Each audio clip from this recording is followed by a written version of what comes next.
So let me start.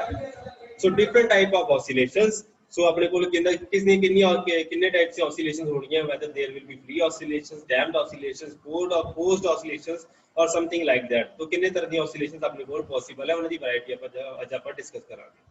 So depending on the physical conditions, a simple harmonic oscillator may be executing the following type of oscillations. तो ਤੁਹਾਨੂੰ मैं पहले ही दस देना बेटा, free oscillations होंगे जिन्हां दे ऊपर अपने को कोई भी force नहीं लगेगी, there will be no force, external force acting on the particle, just like simple pendulum अगर आप एक बार displace कर देता original position तो main position तो automatically अपनी natural frequency ਦੇ ਨਾਲ vibrate करना शुरू करेगा.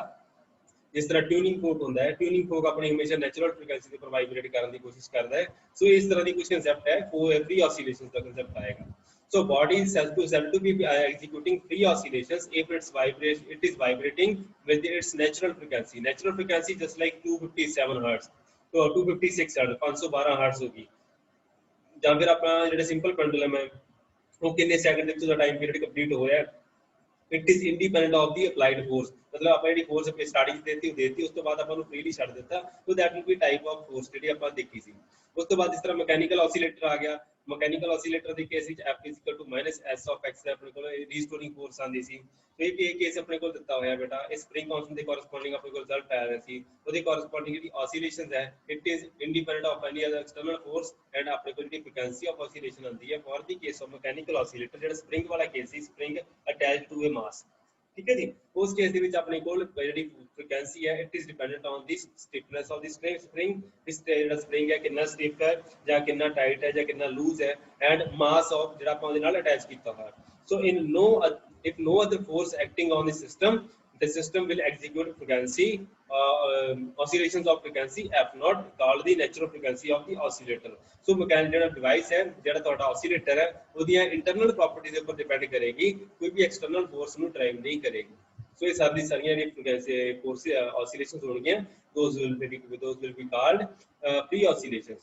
So such oscillations are also called undamped oscillations.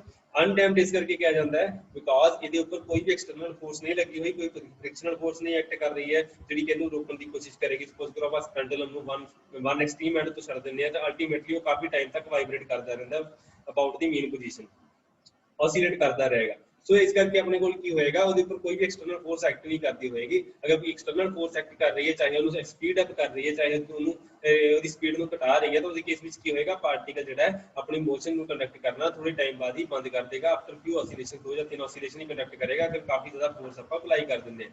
So that will be called damping forces. So भी अपने को कंसेप्ट आएगा. So natural frequency of the oscillations of an oscillator depend upon its mass, dimension and restoring force.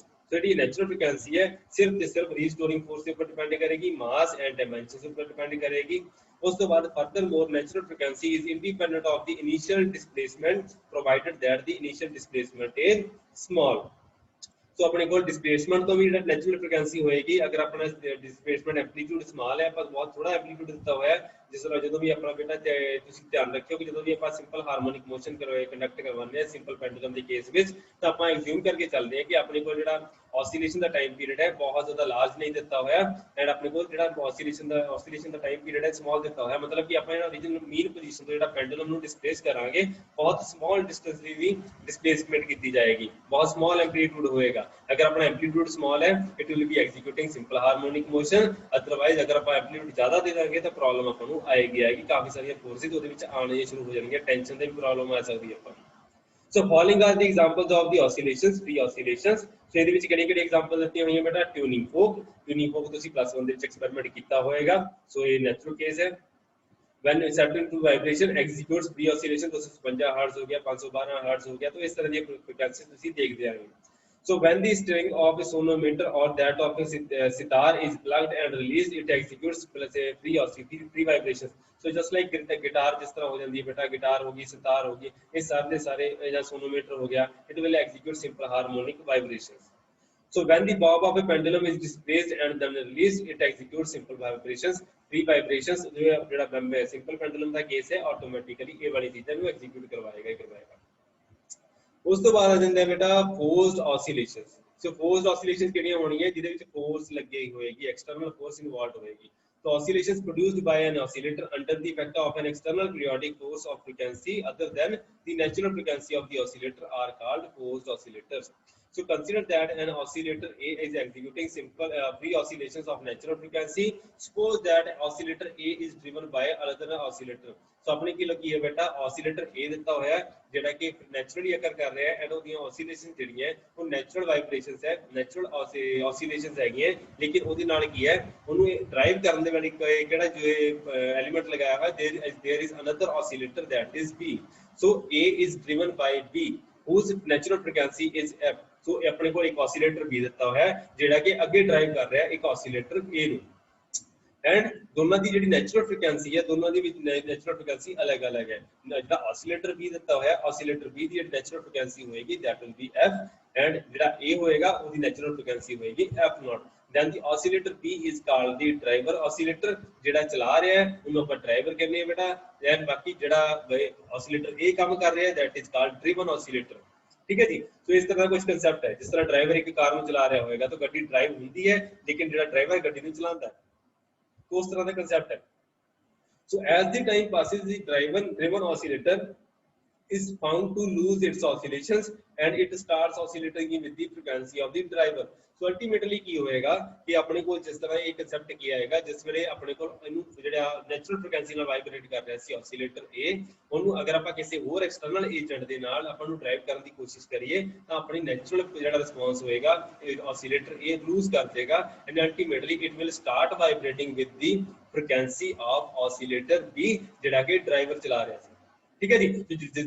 Driver जिस angle ਨੂੰ ਕਾਰ ਦਾ steering ਘੁਮਾ ਦੇਗਾ ਉਸੇ angle ਨੂੰ ਕਾਰ ਦਾ ਸਟੀਅਰਿੰਗ ਘੁੰਮ ਜਾਏਗਾ, ਕਾਰ ਆਟੋਮੈਟਿਕਲੀ ਘੁੰਮ ਜਾਏਗੀ। ਸੋ ਅਲਟੀਮੇਟਲੀ ਡਰਾਈਵ ਕੌਣ ਕਰੇਗਾ बेटा, ऑसिलेटर B आ जाएगा। since the driver forces its own frequency on the driven oscillator, oscillations are called forced oscillations। मतलब ਕੀ ਹੈ, ਜਿਸ ਸਪੋਜ਼ ਕਰੋ ਆਪਾਂ ਕਾਰ ਦੇ ਵਿੱਚ ਬੈਠੇ ਹੋਏ, ਜਿਹੜਾ ਡਰਾਈਵਰ ਜਿਸ ਸਾਈਡ ਵੱਲ ਸਟੀਅਰਿੰਗ ਘੁਮਾ ਦੇਗਾ ਤਾਂ ਉਸੇ ਸਾਈਡ ਵੱਲ ਨੂੰ ਕਾਰ ਘੁੰਮ ਜਾਏਗੀ। ਸੋ ਇਟ ਇਜ਼ ਕਾਲਡ ਜਿਹੜਾ ਨੈਚੁਰਲ ਫ੍ਰੀਕੁਐਂਸੀ ਵਾਲਾ ਕੰਪੋਨੈਂਟ ਹੈ, ਕਾਰ ਜਿਸ ਸਾਈਡ ਨੂੰ ਆਟੋਮੈਟਿਕਲੀ ਮੂਵ ਕਰਨੀ ਚਾਹੀਦੀ ਉਹ ਨਹੀਂ ਕਰੇਗੀ, ਐਂਡ ਡਰਾਈਵਰ ਹੀ ਉਹਨੂੰ ਸਾਰਾ ਦਾ ਸਾਰਾ ਮੋਸ਼ਨ ਕੰਡਕਟ ਕਰਵਾਏਗਾ। So just like driver and car ਵਾਲਾ ਇੱਕ ਕਨਸੈਪਟ ਹੈ। So few examples ਕਿਹੜੀ ਦਿੱਤੀਆਂ ਹੋਈਆਂ ਬੇਟਾ, when the stem of a vibrating tuning fork is pressed against the tabletop, it starts vibrating with the frequency of vibrations of the tuning fork। So ਅਗਰ ਆਪਾਂ tuning fork ਜਿਹੜਾ ਹੈ, tuning fork ਨੂੰ ਕਿਸੇ ਹੋਰ tuning fork ਦੇ ਨਾਲ ਨੇੜੇ ਲੈ ਕੇ ਆਈਏ ਜਾਂ ਫਿਰ ਕਿਸੇ ਹੋਰ ਟੇਬਲ ਟਾਪ ਦੇ ਨਾਲ ਕਲਿੱਕ ਨੇੜੇ ਲੈ ਕੇ ਆਈਏ ਤਾਂ ਜਿਹੜੀ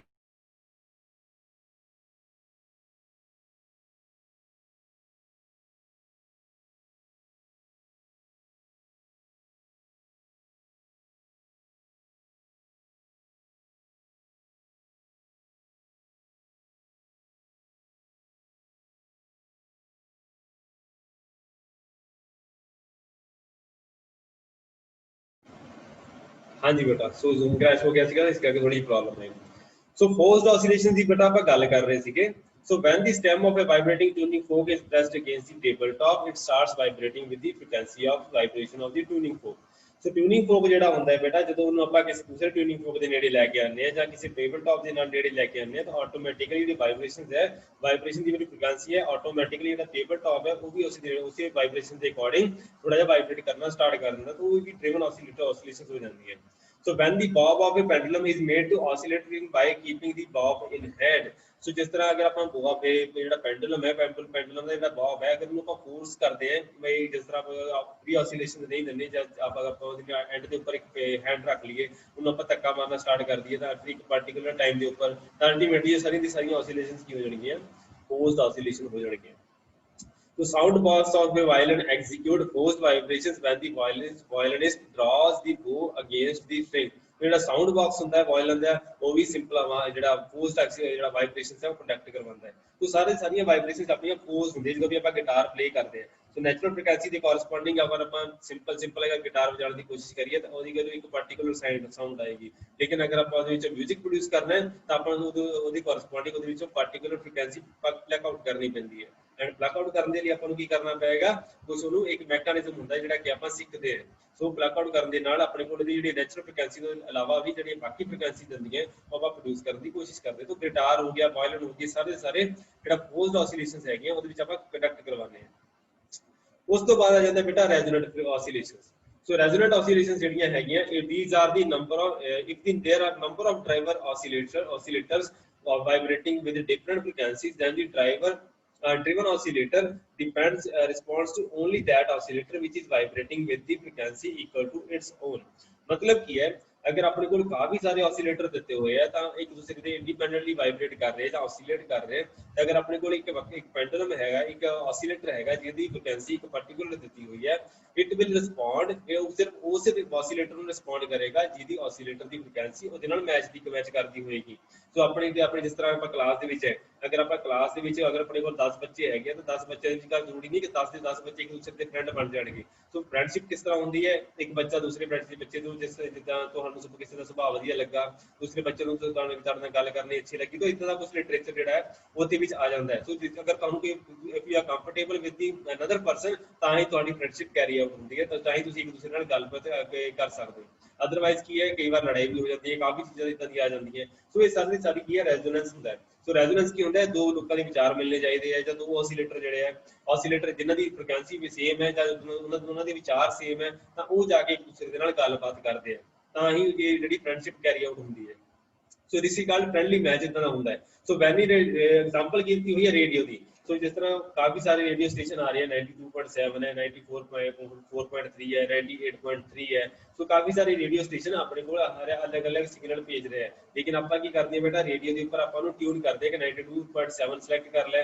ਅਗਰ ਆਪਾਂ 92.7 ਦੀ ਫ੍ਰੀਕੁਐਂਸੀ ਸਿਲੈਕਟ ਕੀਤੀ ਹੋਈ ਹੈ ਤਾਂ 92.7 ਹੀ ਸੁਣੇਗਾ, ਅਦਰ ਦੈਨ 94.3 और 98.3 ਇਦਾਂ ਦਾ ਕੁਝ ਵੀ ਅਦਰਵਾਈਜ਼ ਨਹੀਂ ਸੁਣੇਗਾ, ਆਪਾਂ ਨੂੰ ਸਿਰਫ ਤੇ ਸਿਰਫ ਇੱਕ ਪਾਰਟਿਕੂਲਰ ਚੈਨਲ ਹੀ ਸੁਣੇਗਾ। So this is called resonant oscillation, मतलब कि ਆਪਾਂ ਸਿਰਫ ਇੱਕ ਪਾਰਟਿਕੂਲਰ ਚੈਨਲਾਈਜ਼ ਫ੍ਰੀਕੁਐਂਸੀ ਨੂੰ ਹੀ ਸਿਲੈਕਟ ਕਰ ਰਹੇ ਹਾਂ out of a bunch of frequencies that are available to ਅਸ।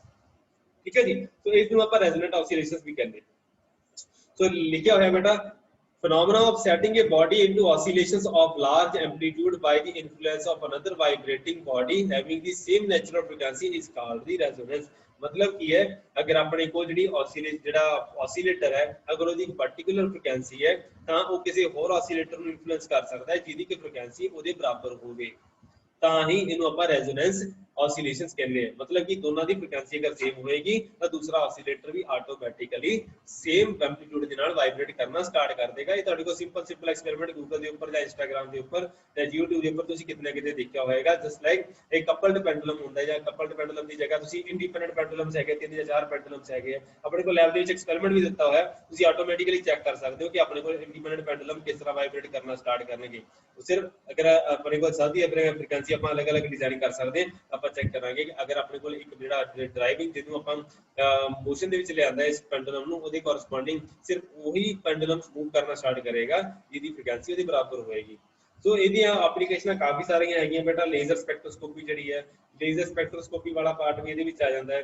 ਸੋ ਜਿਸ ਤਰ੍ਹਾਂ ਆਪਣੇ ਕੋਲ ਐਟੋਮਿਕ ਲੈਵਲ ਹੁੰਦੇ ਆ, ਐਟੋਮਿਕ ਲੈਵਲ ਦੇ ਵਿੱਚ ਟ੍ਰਾਂਜਿਸ਼ਨ ਕਦੋਂ ਹੋਰ ਪੋਸੀਬਲ ਹੋਏਗੀ, ਅਗਰ ਆਪਣੇ ਕੋਲ ਸਫੀਸ਼ੀਐਂਟ ਅਮਾਉਂਟ ਆਫ એનર્ਜੀ ਹੋਏਗੀ so that we can transfer an electron from lower atomic orbital to higher atomic orbital. So ਇਹਦੇ ਵਿੱਚ ਕੀ ਹੈ ਬੇਟਾ, ਜੇ ਆਪਣੇ ਕੋਲ input energy should be at least of the order of the energy difference between the lower and upper higher orbital. तो दोनों एनर्जी लेवल्स का जो फर्क है उन्होंने विचकार अपने को जो एनर्जी डिफरेंस है वो बराबर की एटलीस्ट आपको एनर्जी चाहिए। इसे कहना आप की बोलते हैं रेजोनेंट एनर्जी ट्रांजिशन का नाम भी दिया जाता है। So it may be pointed out that the transfer of energy due to wave motion like due to take place due to the phenomena of resonance। So wave motion का करके जी energy transfer होती है वो भी resonance करके होती है।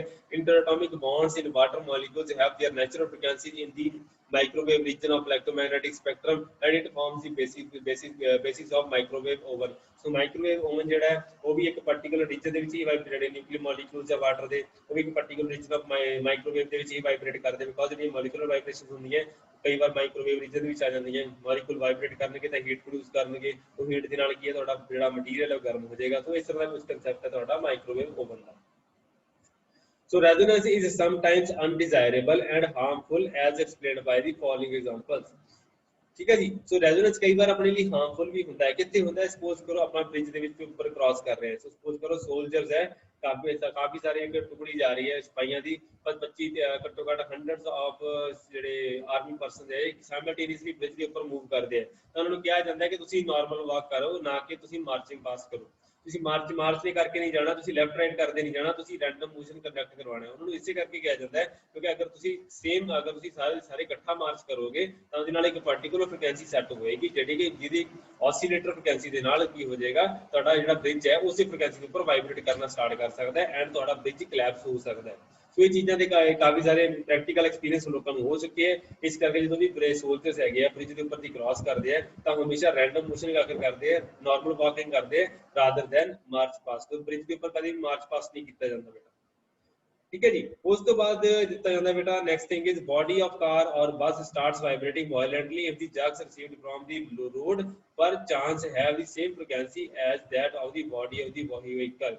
तो अगर बेटा जैसे अगर आप एक हाई फ्रीक्वेंसी से मूव कर रहे हैं तो अगर अपने को रास्ते में टोए आ जाते हैं, अगर टोए तो एक टोए तो लेके दूसरे टोए के विचकार दी फ्रीक्वेंसी है वो अपनी कार की नैचुरल फ्रीक्वेंसी नाल वाइब्रेट मैच कर जाती है तो अपनी कार बहुत बुरी तरह नाल वाइब्रेट करना स्टार्ट कर देगी।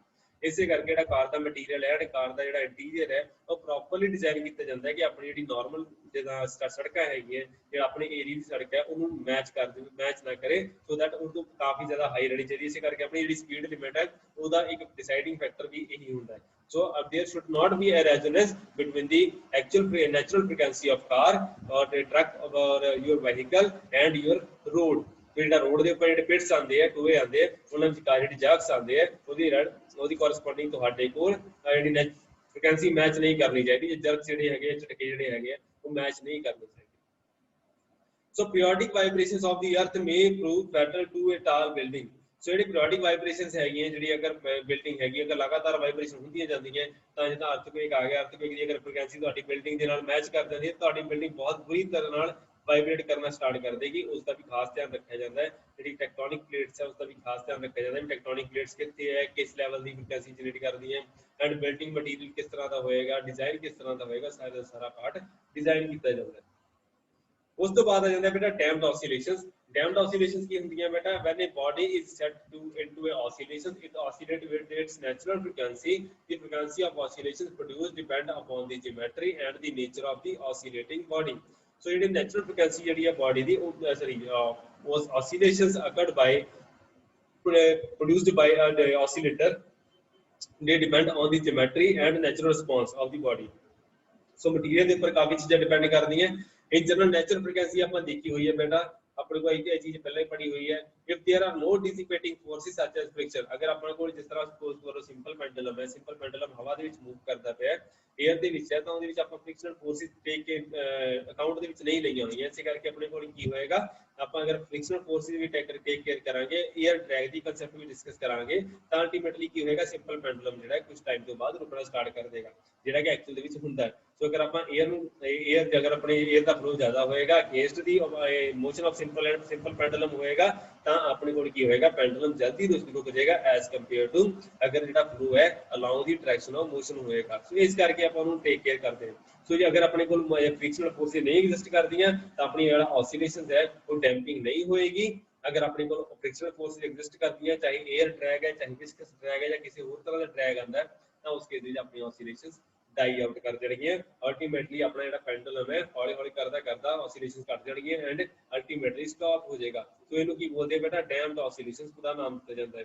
तो कई तरह की ऑसिलेशंस होंगी बेटा, डैम्पिंग वाली लाइट तरह डैम्पिंग होगी, क्रिटिकल डैम्पिंग होगी एंड हैवी डैम्पिंग होगी।